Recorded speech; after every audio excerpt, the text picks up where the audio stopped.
성도 여러분을 축복합니다. 금년도 잘 되시기 바랍니다. 우리는 지난 2년여 동안 하나님께서 우리 성도들과 우리 교회를 통해서 행하신 큰 일들을 돌아보면서 과연 하나님이시로다, 하나님의 은혜로다 이러면서 하나님께 영광을 올려드렸습니다.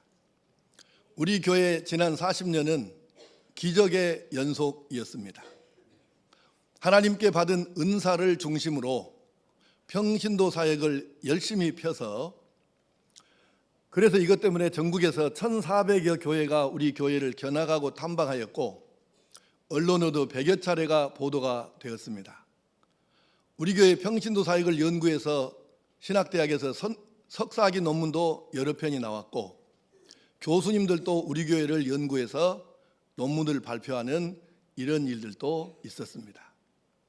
13년 연속으로 50명 넘은 성도들에게 세례를 베풀어서 기적 같은 일들을 이루었고, 우리가 자체로 조사한 건 아니지만 전라남도의 32개 읍 중에서 세례교인, 출석교인, 1년 예산과 선교비 지출 여기에서 가장 앞선다고는 평가도 받았습니다. 우리 교회의 이런 오늘이 있기까지 사람이 잘해서 했겠습니까? 그래서 하나님께서 이렇게 우리에게 은혜를 베풀어 주시고 키워주신 이 은혜를 생각하면서 모든 영광을 하나님께 올려드립니다. 그리고 믿고 따라주며 협력한 우리 평신도 사역자들과 성도들, 그리고 목사가 좀 모자라고 부족하지만 그래도 장로님들이 믿어주고 밀어주고 협력해서 이런 결과를 거두게 되었은즉 우리 성도들과 장로님들에게도 감사 말씀을 드립니다. 우리 교회가 왜 이렇게 되었을까에 대한 원인을 분석을 해보면 물론 여러 가지가 있습니다. 우리는 교회 시작할 때부터 선교에 대한 열정을 가졌습니다. 그래서 교회 창립 석 달 뒤부터 우리가 선교를 시작을 하였었고, 그리고 25년 전부터 전도의 눈을 떠가지고 정말 좀 지나치다 싶을 정도로 그렇게 열심히 영혼구를 위해서 뛰어서 조금 전에 말씀드린 대로 13년 연속으로 50명, 매년 50명 넘는 성도들에게 세례를 베풀었습니다. 어떤 때는 1년에 새로 등록한 가족 수가, 새 가족 수가 460명이 된 해도 있었습니다. 다들 기적이죠. 그리고 또한 우리는 이 교회가, 내가 이 교회 처음 목사입니다. 교회 생긴 이래로 우리 교회는 다른 목사를 모셔본 적이 없어요. 내가 지금 처음입니다. 근데 지금까지 하고 있어요. 43년째. 그러니까 이게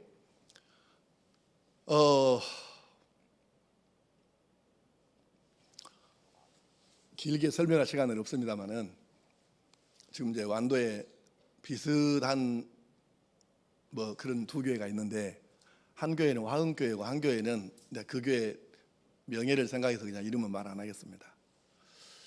화흥리는 완도에서 한 12km 정도, 11km 그 정도 떨어진 동네고, 그리고 또 그보다 반 정도밖에 안 되는 거리에 있는 어떤 교회가 있습니다. 근데 화흥교회는 100명 정도 모일 만큼 잘 되었고, 또 그 내가 이름을 말할 수 없는 한 교회는 참 지금 어렵습니다. 왜 이렇게 차이가 날까? 조건은 이쪽이 더 훨씬 낫거든요, 화흥리보다. 근데 화흥교회는 한 목사님이 33년 정도를 계속 장기 심부를 하신 거고, 또 한 교회는 목사님이 그동안에 7명이 바뀌었습니다. 그러니까 이렇게 길게 설명하면 안 되겠죠. 네, 그래요. 그래서 장기 목회. 그래, 비록 목사가 좀 모자라기는 해도 40년 넘게 꾸준하게 한 교회에서 이렇게 함께 부대끼면서 일을 사역을 하다 보니까 하나님께서 어쨌든 여기까지 이렇게 하셨습니다. 그래서 장기 목회도 하나의 원인이다. 그리고 우리 교회는 시대 정신을 외면한 적이 없습니다. 민주화 운동을 할지 인권 운동을 할지 이 시대 정신에 따라서 성경에 어긋나지만 않는다면 여기에도 열심히 뛰었습니다.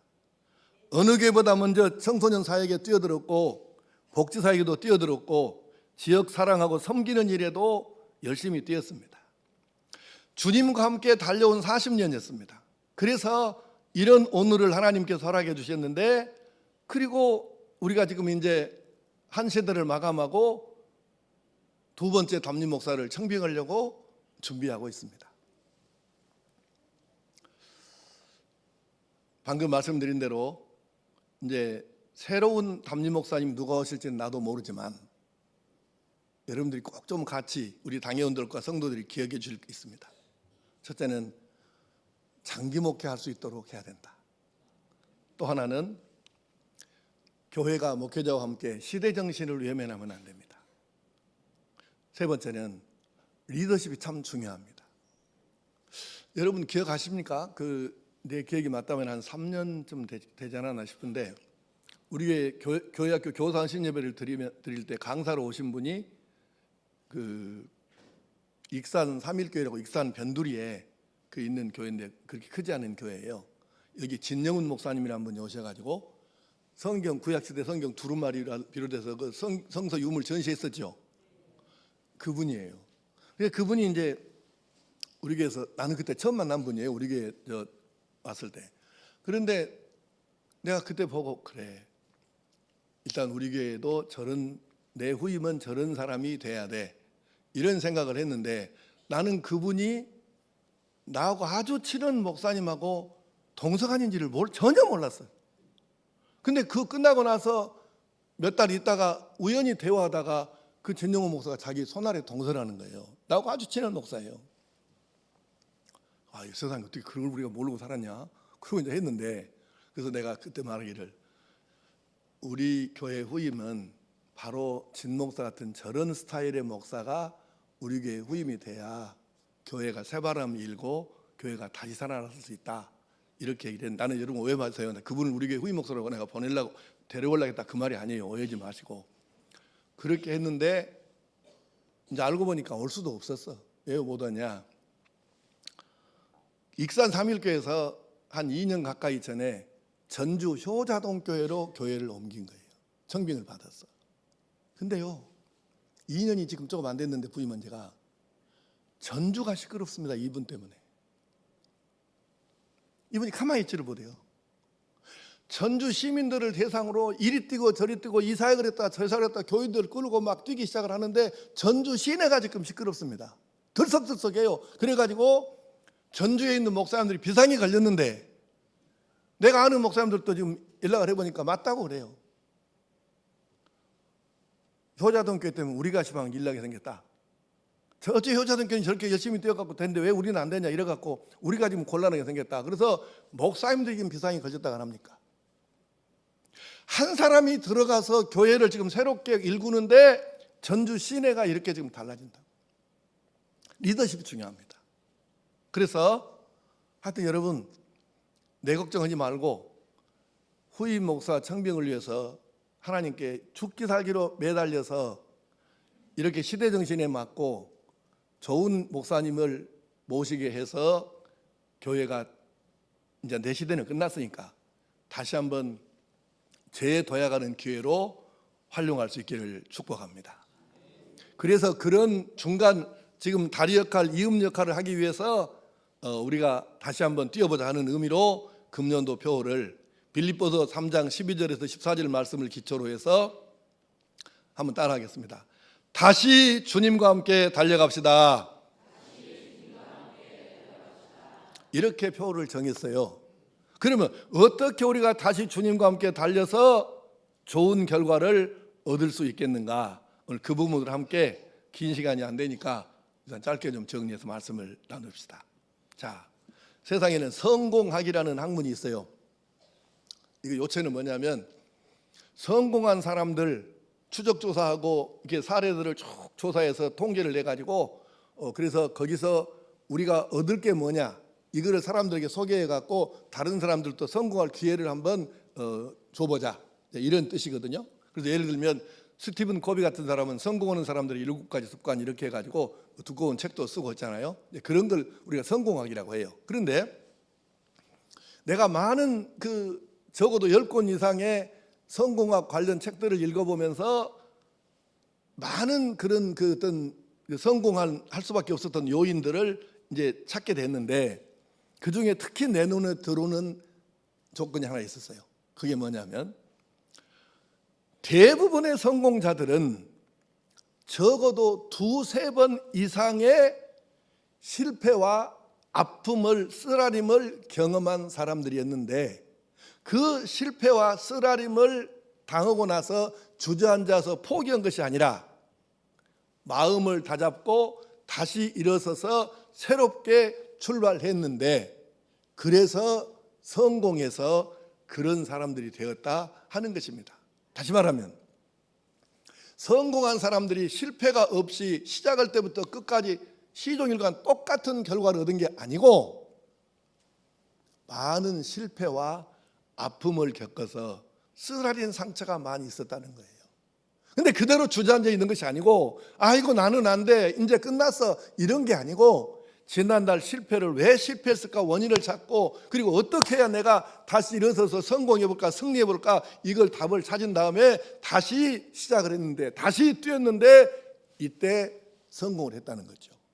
그래서 여러분에게 이 말씀을 드리면서 성공학의 결론 중에 하나가 이거니까, 그리고 다시 이제 우리 성경으로 돌아가서 성경을 보니 성경에 등장하는 우리 위대한 신앙의 조상들도 똑같더라는 거예요. 이제 이건 내가 성경을 읽어서 얻은 결론입니다. 성경에 나오는 위대한 믿음의 조상들도 세상에서 실패하고 좌절하고 아픔을 겪고 이런 쓰라린 경험이 있는 이 사람들이 다시 서서 일어서서 출발해가지고 성공했던 것처럼 위대한 하나님의 사람들도 같다라고 말이에요. 아, 그래서 이 원리는 세상이나 성경에 있는 인물이나 이게 같구나, 이런 생각을 하게 되었습니다. 예를 몇 개만 들어봅시다. 모세는 그의 인생을 여러분도 다 아시다시피 3등분할 수 있죠. 120살을 살았습니다. 120년을. 그런데 첫 번째 40년은 바로의 왕궁에서 왕족으로 호사스럽게 살았습니다. 남부러울 것도 있었겠습니까? 그러다가 도망자 신세가 되어가지고 이방 미디안으로 도망가서 거기서 처가살이 하면서 장인의 양을 치고 살았으니까 비참한 세월이죠. 근데 모세가 두 번째 40년까지 해서 80년, 이제 나머지 40년 남았잖아요. 두 번째까지 해서 이 80년은 우리가 이 80년 갖고 모세를 이야기하는 게 아니에요. 세 번째 40년, 이것 때문에 모세 얘기를 하는 겁니다. 그렇게 비참한 세월을 살았던 모세가 80살 때에 하나님의 부르심을 입고 지난날 생각해 보니까 나는 안 돼. 그런 하나님께서 불러주시고 사용해 주셔서 그가 새롭게 하나님과 함께 인생을 출발한 결과 우리가 아는 모세가 되었던 것이죠. 모세도 상처가 엄청 많은 사람입니다. 그런데 그대로 끝난 것이 아니고 하나님과 함께 일어서서 다시 뛴 결과 그 열매가 우리가 아는 바라 그 말이에요. 야곱. 사실 야곱의 인생은 전반부와 후반부로 나누는데 전반부 인생을 가지고 우리가 배울 것이 하나도 없어요. 나쁜 놈, 도적놈, 사기꾼, 아버지도 돌려먹는 놈, 자기를 그렇게 도와준 외삼촌까지 돌려먹은 놈, 나쁜 놈이에요. 사기꾼입니다. 이거. 누가 우리가 그걸 배우려고 하겠어요? 그런데 그가 고향으로, 애기들 11명 나갔고 고향으로 가는 과정에 야복강가에서 그가 다 보내고 혼자 남아서 잠이 오겠습니까? 내일 형을 만나서 죽더니 살더니 결판이 나야 될 날인데, 그래서 그날 하나님께 기도하다가 하나님이 불쌍히 여기셔서 하나님 보내신 천사를 만나가지고 이제 인생 최후의 결판을 내는 그 상황에서 야곱이 직감적으로 느낀 거죠. 하나님이 주신 어쩌면 마지막일 수도 있는 기회다. 그래서 그가 생명을 걸고 척추하고 양쪽 다리를 잇는 가운데 이 환도뼈가 부러져도 놓지 않고 목숨 딱 건 거죠. 그렇게 기도하고 영적인 전투에 승리해서 그 다음부터 야곱의 일생은 뒤집어지죠. 우리가 지금 배우려고 하는 야곱의 인생은 뭐냐면 후반부의 얘기예요. 완전 뒤집어졌습니다. 그러므로 우리가 야곱을 보면서도 아하, 야곱도 사기꾼, 나쁜 놈, 아버지 돌려먹은 놈, 삼촌 돌려먹은 놈, 이런 나쁜 놈인데 누가 우리가 그걸 본받고 싶겠습니까? 그런데 그가 인생 후반 하나님과 함께 다시 출발해서 새롭게 뛰었더니 그때 비로소 우리가 아는 성공적인 승리하는 야곱이 되었기 때문에 오늘 우리가 지금 이 사람 얘기를 하는 거잖아요. 야곱도 상처가 많은 사람이에요. 얼마나 축복에, 얼마나 성공에 목말랐으면 세상에 외삼촌까지 자기를 도와준, 거두어준 외삼촌까지 속여가면서 그렇게 살았겠어요? 나쁜 놈이죠. 그러나 하나님을 제대로 만나고 나서 보니까 알잖아요. 누구보다 자기가 얼마나 못된 놈인지를. 그래서 인생이 뒤집어진 것입니다. 다윗은 외국으로 쫓겨서 망명하다가 돌아와 가지고 인생을 또 뒤집어지게 삽니다. 바울 사도는 그의 인생 전반부는 세상으로 보면, 세상 기준으로 보면 잘 나갔을 때였죠. 스펙 갖고는 바울을 이길 사람이 거의 없으니까. 그런데 그것 가지고 기껏 한다는 게 예수 믿는 사람들 체포에다가 죽이는 데다 넘겨주는 이런 짓만 하고 살았으니까 그게 뭐 그리 대단한 것입니까? 그렇게 살다가 다메섹으로 가는 도중에 또 예수 믿는 사람 체포로 가다가 예수님을 길에서 맞닥뜨려 가지고 거기서 인생 깨진 다음에 예수님과 함께 다시 시작한 인생이 우리가 아는 바울인 거예요. 보십시오. 시간이 없으니까 여기까지만 얘기할게요.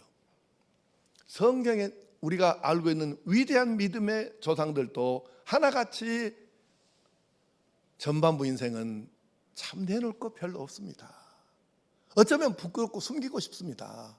그런데 하나님과 함께, 예수님과 함께 자기 인생 다시 시작해서 다시 뛰어서 우리가 아는 그런 위대한 하나님의 사람, 하나님께 쓰임받는 믿음의 용사가 되었습니다. 질문하겠습니다. 그러면 우리도 가능성이 있다는 말입니까? 없다는 말입니까? 있다는 말입니다. 그 말씀을 여러분과 함께 나누고 싶은 거예요. 자, 이 사람들의 공통점은 무엇인가? 성공했든 실패했든 지난날의 경험을 가지고 다시 시작해서 새롭게 출발해서 인생이 달라졌다는 것입니다. 그러면 다시 출발해서 성공한 사람들의 공통점은 무엇일까? 잘 기억하십시오. 길게 설명할 시간이 없으니까 하나님 중심으로 살았다는 것입니다. 그동안에는 다 자기 마음대로 살았죠. 야곱 보십시오. 하나님을 몰라서 지 마음대로 살았겠습니까? 아니에요. 지가 아버지 이삭이 어떤 사람인데, 그런데 지가 아버지 신앙하고 아무 상관이 없어. 지 마음대로 산 거죠. 그래도 저잘나서 살아고, 그래도 지가 잘한다고 하고 그렇게 살았죠. 그런데 그래봤자 지가 뭐 별거 있나요? 아버지 둘레 묶고 외삼촌 둘레 묶고. 그래서 지난날에 그거를 버리고 내 중심이 아니라 하나님 중심으로 살더니 인생이 달라지기 시작한 거죠. 하나님 중심으로 산다는 말에 대해서 이렇게 생각해 봅시다. 쉽게 좀 표현해 볼게요. 자, 우리가 인생을 사는데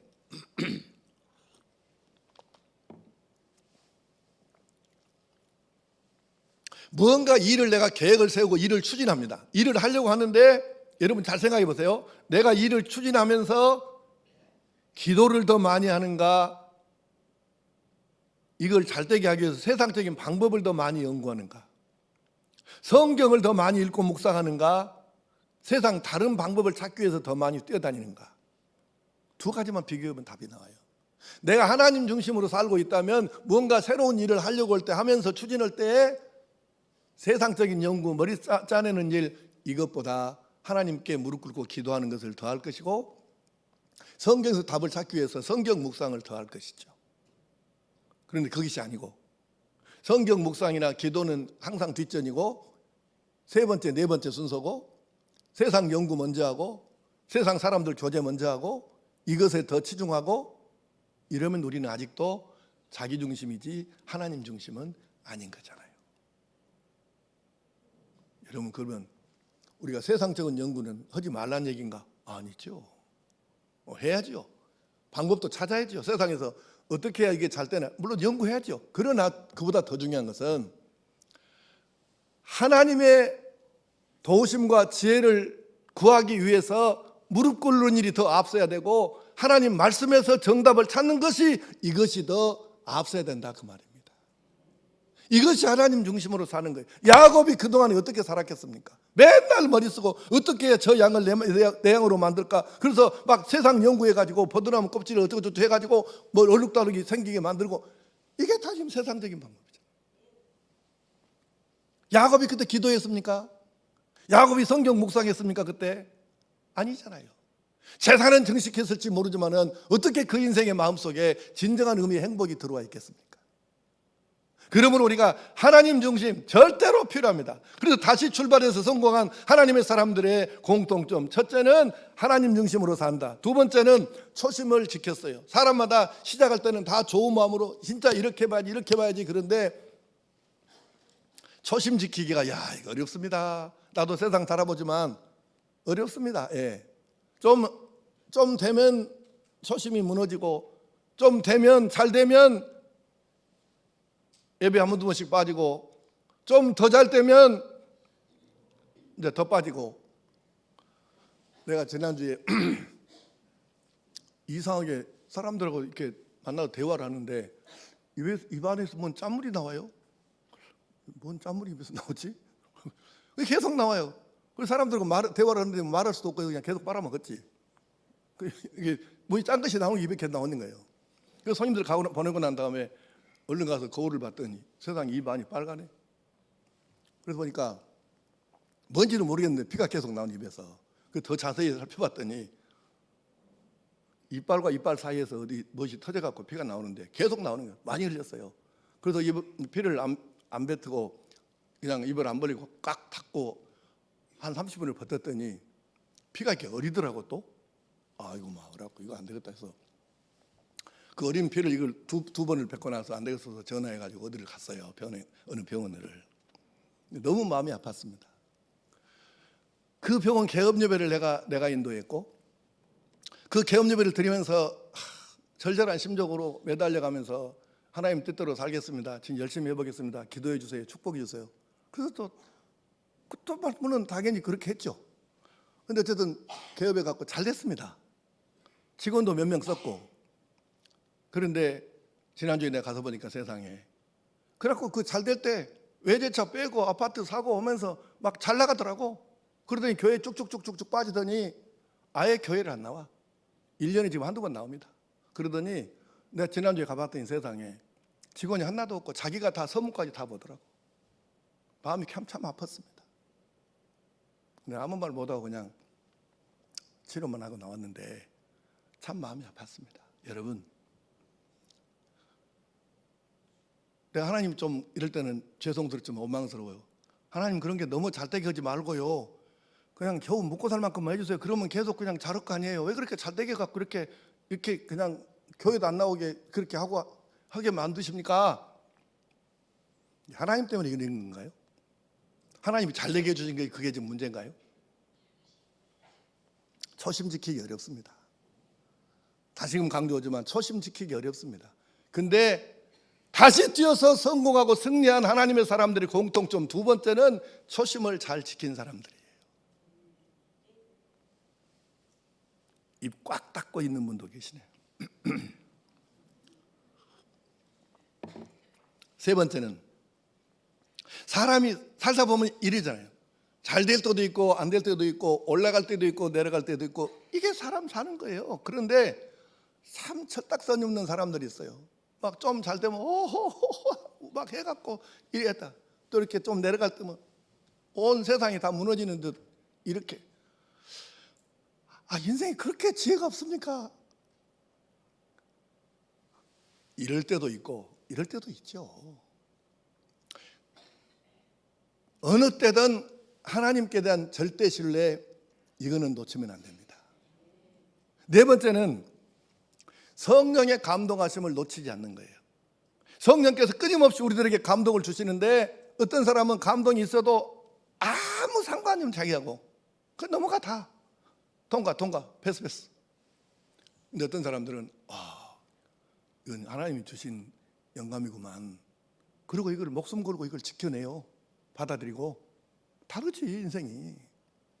그래서 다시 출발해서 승리한 사람들, 하나님의 사람들의 공통점, 하나님 중심, 초심 지키기, 하나님에 대한 절대 신뢰, 어떤 경우든, 그리고 성령 감동하심을 놓치지 않는 거죠. 그리고 다시 출발한 사람들의 성공 비결. 시간이 12시가 돼서 오늘 설교 마치려고 합니다. 성찬식을 해야 되니까 이제 모든 말씀은 다음에 기회가 있으면 다시 합시다. 자, 사랑하는 성도 여러분, 우리 교회도 그렇고 우리 성도들 한 사람 한 사람 모든 성도들도 그렇고 가정들도 그렇고 2024년에 혼자 뛰기 말고 주님이 오시든 마시든 하나님이 인정하시든 마시든 상관없이 사는 거 그거 말고 주님과 함께 다시 뛰어서 승리하시고 하나님께서 기뻐하시고 우리 신앙의 최고봉은 뭐냐면 내가 하나님을 믿지만 하나님께서도 나를 믿어주시게 사는 것입니다. 이게 신앙의 최고봉입니다. 방금 말씀드린 몇 가지를 실천하고 살잖아요. 그럼 하나님께서 우리를 내려다 보시잖아요. 그때 아이고 김 집사야, 그래 그동안 네가 많이 헤매더니 이제 좀 제대로 섰구나. 이제 신앙이 많이 좋아졌구나.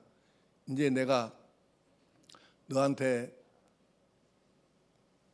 물질을 줘도 교만할 일이 없고 아무리 물질을 많이 줘도 네 배 채우는 거 이것만 열심히 하는 것이 아니라 나를 위해서도 쓸 줄 알고 사람들을 위해서도 어려운 사람들을 위해서도 내 이름으로 갖다 줄 줄 알고 선교사도 도울 줄 알고 교회도 섬길 줄 알고 이럴 정도가 됐으니까 이제 내가 너한테 마음껏 부어줘도 괜찮겠구나. 많이 줬다고 해서 네가 교만해가지고 넘어지고 이제 이 정도는 네가 단계가 넘었구나. 하나님 믿어주시잖아요. 아무리 높여주시고 아무리 키워주시고 아무리 잘되게 하셔도 이건 내 때문이 아닙니다. 이거는 절대적인 하나님의 은혜입니다. 그러면서 하나님께 영광을 돌리고 그저 나는 그럴수록 심부름 마누라고 하나님 주신 것으로 여기저기 뛰어야 되니까 심부름 마누라고 겸손해지고 낮아지고 하나님만 높여드리고 이러면 하나님께서 이 사람을 복을 안 주시고 안 사용하시고 누구를 사용하시겠어요? 신앙의 최고복은 뭐냐면 하나님이 나를 믿어주시게 하는 것입니다. 그렇게 1년을 2024년을 살고 남은 평생을 살아서 하나님께 온전히 쓰임받고 사랑받고 또 복을 받아서 복의 전달자로 사는 그런 역사가 있게 되기를 간절히 축복합니다. 기도하십시다. 아버지 하나님, 우리에게 새로운 기회